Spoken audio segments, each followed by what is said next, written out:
Quando minha esposa foi trabalhar, eu a apoiei de todas as maneiras possíveis. Nos primeiros meses, ela voltava para casa e falava sobre as coisas interessantes que aconteciam no escritório. Mas com o tempo, descobri um segredo terrível. Ouvi diferentes tradições, mas a tradição de Carigus dormirem juntos foi uma verdadeira descoberta para mim. Meu nome é Charles Cobb. Um ano se passou desde o momento em que meu mundo familiar desmoronou diante dos meus olhos. Mas seria incorreto dizer que o mundo desmoronou sozinho. Eu mesmo me tornei a causa dessa queda, destruindo tudo ao meu redor. Minha luta por honra teve um alto custo para muitos, incluindo pelo menos 60 vilões que pagaram pelo que fizeram. Eu apenas acendi o pavio dessa situação. Minha esposa estava entre aqueles que me enganaram, e eu senti um estranho prazer ao ver o mundo deles desmoronar junto com ela. Eu costumava ser um marido feliz e desavisado, profundamente apaixonado por minha esposa e contente com nossa vida juntos. Tudo era perfeito. Estávamos casados há quase 5 anos, éramos donos de nossa casa aconchegante, cercados por amigos e vizinhos gentis. Meu trabalho me dava prazer, e o apoio da minha família nunca me deixou duvidando de que eu estava no caminho certo. Ganhávamos o suficiente para viver despreocupados e economizar para um futuro, que acabou não sendo nada do que havíamos planejado. Eu queria poder dizer algo especial sobre nós, ou sobre nosso casamento, mas a verdade é que eu mesmo não entendo o que isso poderia ser. Eu me casei com minha amada enquanto ainda estávamos na faculdade. Ela era doce, gentil e engraçada. Sempre amorosa e afetuosa. Ela não era do tipo que flertava, nunca se vestia de forma provocante, e eu nunca duvidei de sua fidelidade. Eu trabalho em um laboratório de pesquisa e engenharia que desenvolve eletrônicos especializados para a NASA e os militares. Brincadeiramente, chamamos nosso local de trabalho de Centro de Computadores. Embora enfrentemos tarefas muito complexas no trabalho, em casa preferimos a simplicidade.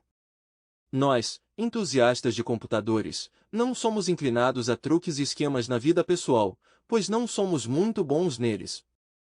Muitos nos consideram prodígios, mas somos mais adolescentes do que prodígios. Em nosso mundo, onde valores e padrões parecem invertidos, minha vida e meu trabalho são marcados pela singularidade. Minha esposa Jay e eu encontramos prazer nas pequenas coisas.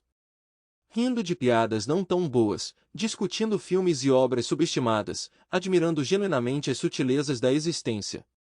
Embora a sociedade nem sempre reconheça nossa não conformidade, sabemos o valor da verdade.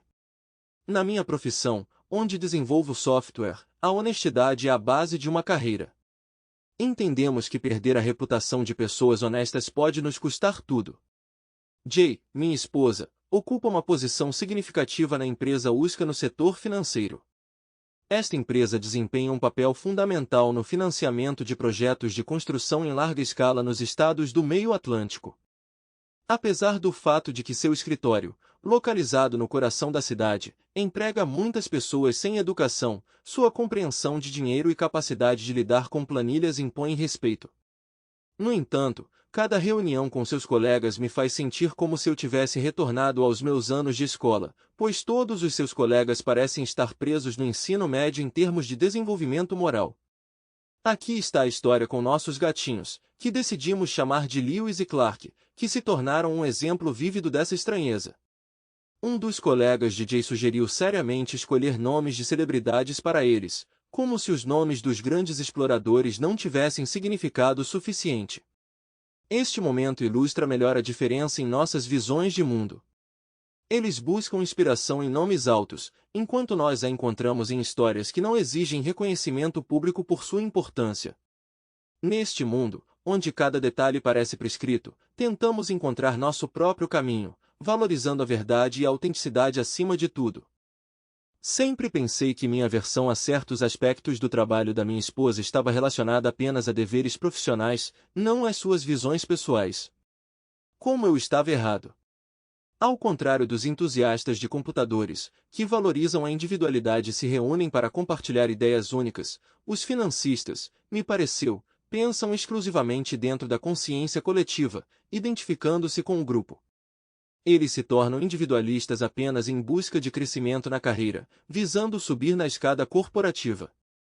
Embora eu não gostasse de muitos deles, não senti aversão por eles no começo. Minha atitude começou a mudar gradualmente, mas mudou significativamente durante a festa de Natal no USCA, que aconteceu em um hotel caro localizado em frente ao escritório da minha esposa. Todos estavam socializando alegremente, bebendo álcool, dançando, e muitas vezes eu não conseguia dizer se estava falando com o colega da minha esposa ou com um dos cônjuges deles. Em um ponto, parado no bar, acidentalmente ouvi uma conversa entre duas mulheres. Uma delas disse à outra que ela precisaria enganar de alguma forma o marido trabalhador para fazer sexo com uma de suas colegas. Eu congelei, sem me virar para elas, e uma voz interior me ordenou que permanecesse despercebida. Os detalhes da conversa me pareceram bem interessantes, então aguçei meus ouvidos e comecei a ouvir atentamente. Eles continuaram falando sobre como todos estão planejando sair de férias na semana que vem, mas duvidaram que conseguiriam evitar o trabalho mesmo durante o tempo livre. Então um deles mencionou que seria possível ter alguma diversão interessante durante essa viagem. Eles se entreolharam e riram maliciosamente. Eu ainda não entendia o que exatamente eles queriam dizer com a viagem, se divertindo de forma interessante, mas o que eu realmente entendia era que uma delas estava traindo o marido. Essa conversa me deixou confusa e preocupada. Lembro-me de durante aquela festa me perguntando, eu realmente era casada com aquela mulher? Parecia que as pessoas ao redor poderiam não aceitar isso muito bem. Então decidi deixar esses pensamentos de lado e mergulhar de volta na atmosfera da festa, sem retornar a essa questão por 3 semanas. Naquela sexta-feira à noite, enquanto subia a escada carpetada do nosso porão, ouvi minha esposa conversando ao telefone. Ela disse, ok, vamos ao que interessa. O que se seguiu me deixou em choque. Afinal, para que eu tenha um marido se não for para isso? Minha esposa disse. O contexto da conversa não estava claro para mim, mas eu não gostei do som dela. Naquele momento, virei a esquina e vi Jay desligando o telefone. O que tudo isso significa? Perguntei, tentando falar sem acusação. Ela pulou, claramente surpresa com minha presença. Ah, era Henry Thomas. Preciso ir ao escritório amanhã, e na semana que vem terei que ficar até mais tarde porque há uma chance de garantir financiamento para um novo projeto, ela explicou. Essa conversa me lembrou de um diálogo que ouvi acidentalmente em uma festa de Natal, como se estivéssemos indo para uma pequena crise. Isso parece uma emergência, observei. Jay riu.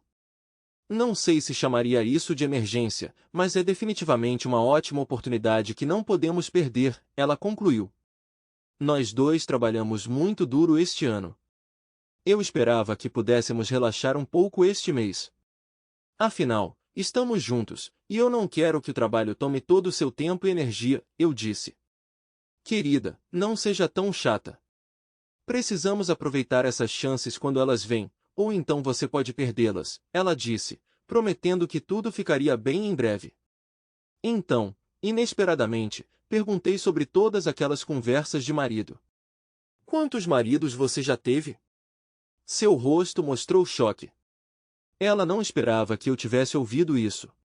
Tentando esconder seu constrangimento atrás de um sorriso rápido, ela respondeu, só você, boba. É assim que falamos no escritório. Nós nos unimos para trabalhar em projetos e às vezes brincamos como se víssemos nossos parceiros e colegas mais do que nossos próprios cônjuges em casa. É nossa piadinha, Jay explicou confiantemente com um sorriso condescendente, embora suas mãos estivessem tremendo, tornando difícil não notar que ela estava nervosa. Não me entenda mal, eu aprecio o trabalho duro e entendo que o trabalho pode ter suas próprias piadas e pegadinhas, mas sempre me preocupei que nosso casamento tivesse muitos segredos. Naquele sábado, esperando o retorno de Jay, refleti sobre todo esse segredo. Eu sempre compartilhava histórias do meu trabalho e contos que ouvia de colegas com ela, mas percebi que ela nunca falava sobre seu trabalho. Parecia que ela tinha duas vidas, uma no trabalho e outra em casa, e eu mal sabia alguma coisa sobre sua vida profissional. Eu tinha ido a alguns eventos da empresa dela, mas nunca aprendi nada substancial. Essa percepção aprofundou minhas reflexões sobre como ela tinha me distanciado dessa parte da vida dela. Quando minha esposa finalmente voltou no sábado à noite, ela foi imediatamente tomar um banho. Enquanto isso, eu estava preparando bifes e não conseguia parar de pensar em uma conversa telefônica recente entre minha esposa e seu colega. Apesar da inocência, me fez estremecer. Não posso dizer que gostei. Da mesma forma, a conversa entre dois colegas, Jay, frequentemente me vinha à mente. Era surpreendente que do outro lado da rua de Jay, havia dois prédios. Um abrigava uma grande clínica médica, e o outro era um hotel onde eles geralmente ficavam. Fiquei impressionado com a quantidade de convidados da festa de Natal que estavam bem informados sobre este hotel. Continuei me convencendo de que ela poderia estar apenas jantando junto e acomodando clientes estrangeiros no hotel. No entanto, preso em pensamentos opressivos na semana seguinte, cada vez mais me inclinei para uma explicação diferente dos eventos. Decidindo me distrair, saí do laboratório e dirigi para almoçar no meu carro. Estacionado perto do local de trabalho da minha esposa, tive uma excelente vista da rua que levava ao Marriott Hotel. O que vi na segunda-feira por volta das 11h45 na véspera do almoço me perturbou profundamente. Quase meia dúzia de casais, cada um composto por um homem e uma mulher, atravessaram a rua e se dirigiram ao Marriott Hotel, e por volta das 12h30 estavam retornando aos escritórios. Não havia grupos de 3 ou 4 mulheres que geralmente se reúnem para almoçar juntas, apenas casais. Minha esposa não estava entre eles, mas eu ainda me sentia deslocado. No dia seguinte, observei o mesmo cenário, só que com casais diferentes. Percebi que não podia simplesmente entrar no Marriott e conferir o saguão. Muitos poderiam me reconhecer, incluindo minha esposa, se ela me visse lá. Nunca na minha vida pensei que precisaria de ajuda em tal situação, fosse um sonho ou um pesadelo. Eventualmente, decidi agir, e naquele mesmo dia contratei um detetive particular chamado Harvey Madison. Compartilhei tudo o que sabia com ele e expliquei o que precisava descobrir. Depois que eu dei a ele uma foto do meu gin, ele prometeu fazer quase o impossível. Não pense nisso, continue vivendo como sempre, ele me disse, sugerindo que isso pode não levar a nada a sério. E se for algo realmente ruim, eu logo descobriria. Eu esperava que todos os meus medos fossem infundados e voltasse a trabalhar, esperando que o dinheiro gasto fosse apenas um pequeno preço pela paz de espírito. Meu dinheiro não foi desperdiçado. Na quinta-feira de manhã, Harvey me recebeu em seu escritório para compartilhar as notícias desagradáveis. Na quarta-feira de manhã, minha esposa entrou no saguão do Marriott Hotel às 11h45. Henry Thomas passou o braço em volta da cintura dela, e eles permaneceram no balcão de registro tempo suficiente para pegar uma chave, então seguiram para o quarto andar. O retorno foi registrado quase às 12h40. Harvey Madison teve uma conversa breve, mas extremamente confidencial, com a secretária, que estava presente no momento em que minha esposa e seu colega estavam no hotel, tornando-se visitantes regulares. A conversa que Harvey teve no balcão de registro me custou $300, e ele me avisou que essa era apenas a taxa inicial. Eu precisava de provas irrefutáveis, o que exigia a instalação de uma câmera de vídeo dentro do quarto. Não era totalmente legal, mas por uma certa taxa, a ideia poderia ser realizada, e planejei começar a gravar apenas quando minha esposa estivesse no quarto do hotel. Meus pensamentos sobre minha esposa rapidamente escureceram, ansioso para atingir meu objetivo. Para que isso acontecesse, o porteiro teve que nos ajudar. Harvey precisava descobrir o número do quarto que Jay e seu colega escolheriam. Depois disso, o porteiro reservou o mesmo quarto diretamente antes e depois da próxima visita deles. Isso permitiu que Harvey instalasse uma câmera escondida no quarto, exigindo despesas adicionais de aluguel e um suborno, que paguei sem hesitação. Os 7 dias seguintes foram difíceis para mim. Tentei manter distância de Jean o máximo possível, mas ela percebeu meu comportamento estranho e perguntou o que havia de errado. Brinquei que era tudo por causa do trabalho, embora duvidasse que ela acreditasse em mim. Quando ela quis fazer amor, eu me convenci de que se eu não tivesse pegado uma DST até agora, eu não seria infectado dessa vez. E embora estivéssemos juntos, meu coração estava em algum lugar distante, acompanhado apenas de raiva e dor. A sensação de que meu casamento estava perdendo força me envolveu, apesar da falta de confirmações claras de minhas suspeitas. A percepção da infidelidade da minha esposa me atormentou, mas tentei não tirar conclusões precipitadas sem evidências irrefutáveis. Tudo mudou quando soube do vídeo do quarto, que precisava ser verificado para total certeza das minhas suspeitas. Após a ligação de Harvey, o porteiro reservou o quarto para a quarta-feira seguinte, tanto de manhã quanto à noite. No dia seguinte, quinta-feira, cheguei ao escritório de Harvey, onde as evidências da infidelidade de minha esposa com seu colega Henry Thomas me aguardavam. Este vídeo de 40 minutos, onde minha esposa, meu mundo, estava com outro, marcou o fim de tudo que eu conhecia. Naquele momento, lembrei-me de uma piada sobre um marido que, ao descobrir a infidelidade de sua esposa, a ameaça com uma arma, prometendo que ela seria a próxima. Decidi que deveria agir de acordo com o plano que havia formado em minha mente, mas primeiro, precisava sair por alguns dias para reunir meus pensamentos e decidir meus próximos passos. Não podia ficar sob o mesmo teto que minha esposa, então conversei com meu chefe e tirei uma licença até o fim da semana. Se alguém perguntasse, eu dizia que iria embora no fim de semana, para Valopes. Voltando para casa, arrumei minhas coisas rapidamente, deixei um bilhete e segui para o oeste. Meu velho amigo David, que mora perto de Baltimore, concordou em me dar abrigo no fim de semana, me dando um refúgio temporário e a oportunidade de repensar tudo. Enquanto eu estava em casa, a raiva não me dominou.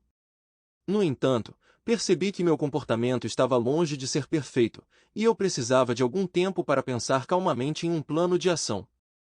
A complexidade do momento me forçou a mentir para minha esposa pela primeira vez, deixando um bilhete para ela.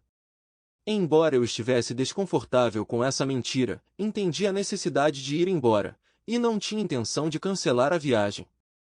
West me deu a oportunidade de refletir se eu realmente conhecia essa mulher que tão habilmente conseguiu separar sua vida como se estivesse fazendo malabarismos entre dois maridos sem perder o equilíbrio. Percebi que minha esposa confundiu minha confiança com ingenuidade, mas eu nunca fui ingênuo, e enganar um cônjuge confiante não é o ato mais sábio. Os tempos de confiança incondicional acabaram, e agora meu casamento parecia estar destruído. O verdadeiro significado da amizade de infância é que eles conhecem você como ninguém. Quem você era, quem você se tornou e o que você sempre pensa. Eles veem tudo, e meu amigo, assim que cruzei a soleira de sua casa, imediatamente captou a essência da situação.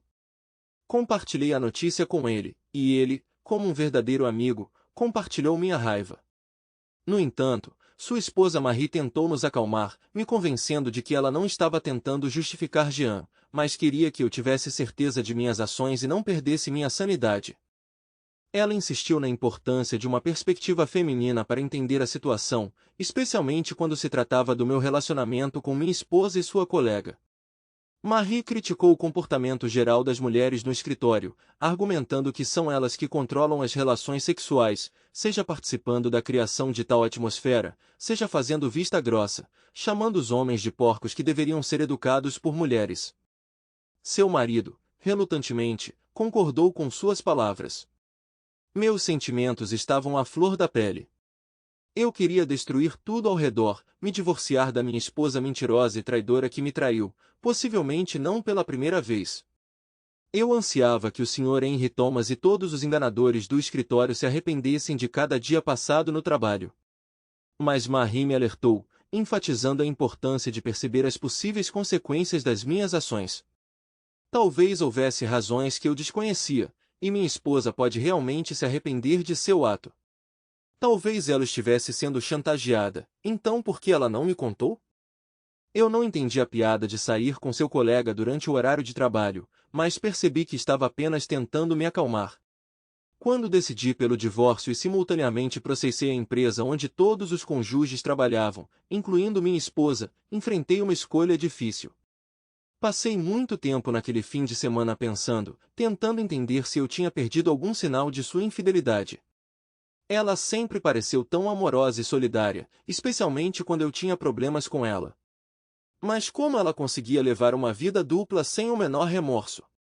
Sua reação estranha à minha pergunta sobre a esposa e seu comentário sobre a diferença entre o bem e o mal me fizeram pensar se ela era uma sociopata. Em algum momento durante o fim de semana, percebi que, ao ir embora, eu tinha dado a Jay e seu marido colega uma excelente oportunidade de usar nossa casa para seus encontros. Essa percepção me irritou, mas então concluí que não importava mais. Eu estava determinada a me divorciar dela, independentemente de suas ações. Tudo o que me restava fazer era recolher meus pertences e deixá-la com esse problema. Planejei cuidadosamente meus próximos passos e voltei para casa no domingo à noite para economizar dinheiro. Decidimos não registrar as infidelidades de outros cônjuges em quartos de hotel mais de uma vez, exceto minha esposa e o Sr. Thomas, para reduzir o custo do aluguel dos quartos. Para os funcionários de Harvey, isso significava apenas 2 horas por dia. Quanto a Jeannie, eu queria provar que não foi um incidente único. Levei apenas 2 semanas para reunir todas as evidências necessárias. Essas semanas foram um verdadeiro teste para mim. E embora alguém possa dizer que uma instância foi o suficiente para provar a infidelidade, eu queria me vingar de todos que sabiam sobre suas ações e não me contaram.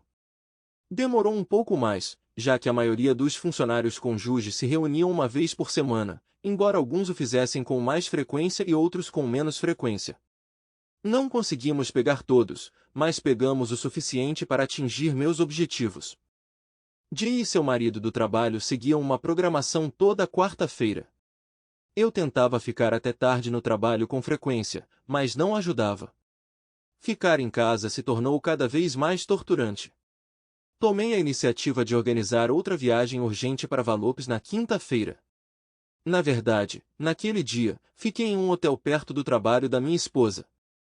Então, na sexta-feira à noite, fui para o oeste para ver David e Marie novamente, e na segunda-feira à noite, fiquei em um hotel novamente. Durante esse tempo, Jay começou a expressar insatisfação, alegando que eu a estava ignorando e ela estava certa, porque do meu lado, o relacionamento tinha esfriado. Ela não conseguia entender o quão tensa a situação tinha se tornado. Por algum motivo, eu ainda estava tentando manter a aparência de relações normais em casa, mas minhas tentativas foram ineficazes, e isso começou a se refletir no comportamento dela. Comecei a dormir no quarto de hóspedes e a sair de casa cedo pela manhã. De qualquer forma, isso não a impediu de passar os intervalos de almoço nas quartas-feiras com seu colega, e as reuniões estavam se tornando cada vez mais longas. Como descobri, pelo menos 2/3 dos funcionários da empresa dele estavam traindo seus cônjuges, incluindo a maioria dos gerentes. Há um ditado que diz que o peixe apodrece da cabeça para baixo, e parece ser verdade. Vários meses depois, vi 3 vídeos em que ela não me mencionou em nada. Não foi calúnia. Ela simplesmente não me mencionou, como se eu tivesse deixado de existir para ela. Isso só intensificou minha irritação. No entanto, havia uma certa ternura sexual entre ela e sua colega, embora sem intimidade genuína. Eles eram mais que amigos, mas menos que amantes.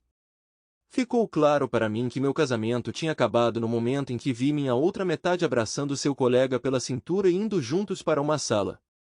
Depois de testemunhar sua intimidade, percebi que não haveria discussões, nem justificativas, nem desculpas. Eu estava pronto para terminar nosso casamento e tudo que nos conectava. Eu não queria ouvir suas desculpas ou ver suas lágrimas. Eu tinha certeza de que não queria ouvir que era apenas sexo e nada mais. 3, ou melhor, 4 encontros eram motivos suficientes para anular qualquer um dos relacionamentos dele com ela. Às 10 da manhã de uma segunda-feira, um visitante especial entrou no escritório da empresa onde minha esposa trabalhava para oferecer seus serviços a J. Henry Thomas bem em suas estações de trabalho. Depois disso, ele foi para o escritório do CEO para continuar sua missão no coração da empresa. A situação parecia quase irônica, dado que o CEO era George Walker, um homem no centro do escândalo. Aos 67 anos, Walker era casado com uma mulher que tinha apenas 29, o que me deixou intrigado com seu interesse por uma secretária de 45 anos. Algumas pessoas continuam sendo um mistério para mim. Meu dia continuou com meu telefone quebrando o silêncio com seu toque às 10h20, mas me apressei para desligá-lo. Enquanto isso, funcionários da Harvey Company começaram a distribuir envelopes pesados pelo escritório endereçados às esposas dos funcionários. Dentro desses envelopes havia fotografias, vídeos e relatórios detalhados que poderiam servir de base para um processo de divórcio.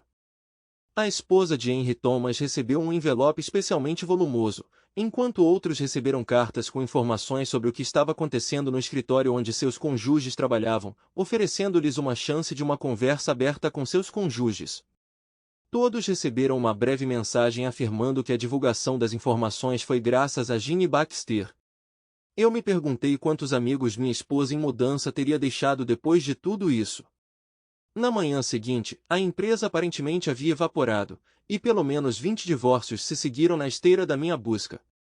O escândalo se espalhou pelo escritório, destruindo até mesmo aqueles casamentos onde nenhuma evidência de infidelidade foi encontrada. A gerência tentou se livrar de todos os envolvidos, mas acabou sendo arrastada para o caos. Rumores e notícias do escândalo chegaram rapidamente à imprensa e, 2 semanas depois, um artigo foi publicado mencionando cônjuges trabalhadores, uma frase, presumo, cunhada por alguém que não entendia a realidade do nosso mundo. Logo depois, o negócio foi fechado e o escritório permaneceu vazio por um ano inteiro. No final, me encontrei com Jay no escritório do meu advogado. Depois de semanas cheias de mensagens raivosas, negações e tentativas bizarras de suborno e negociação, ela finalmente reconheceu alguma responsabilidade por suas ações. Com lágrimas nos olhos, ela confessou ter sido arrastada pelas águas tumultuadas da cultura corporativa e do mundo das altas finanças. Harvey sempre se perguntou por que as pessoas ao redor pareciam tão seguras de si, se considerando superiores aos outros, e achavam que poderiam mudar em massa. Essa questão pairava no ar, se era devido aos segredos compartilhados que limitavam seus riscos, ou por causa de normas sociais distorcidas, eu nunca consegui entender. Eu queria dizer que tinha parado de entendê-los também, mas minha preocupação com meu casamento com Jay e as razões para nosso divórcio nunca desapareceram. Eu poderia ter passado minha vida inteira tentando decifrar essas pessoas, ou eu poderia simplesmente ir embora. Eu escolhi ir embora. Minha vingança não funcionou como planejado. Ganhei os processos judiciais, mas as finanças da empresa estavam zeradas, e Henry Thomas, tendo perdido quase tudo no divórcio devido às minhas ações, não conseguiu pagar os processos contra ele. A ironia foi que minha esposa perdeu o emprego e exigiu pensão alimentícia após o divórcio. Meu advogado argumentou que o desemprego dela era um resultado direto de sua infidelidade, o que levou ao divórcio e, no final das contas, ela não recebeu pensão alimentícia. Viver sem amor era difícil, mas eu não conseguia prever as consequências. Uma das esposas que mais me surpreendeu foi Shayla Thomas. Uma noite em um bar, ela se aproximou de mim, deslumbrantemente linda, o que deveria ter sido suficiente para qualquer homem.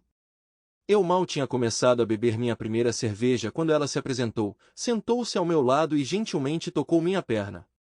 Sua franqueza chamou minha atenção. Ela disse que estava se divorciando do marido, mas queria se vingar dele ainda mais, oferecendo-se para ajudá-la nessa vingança.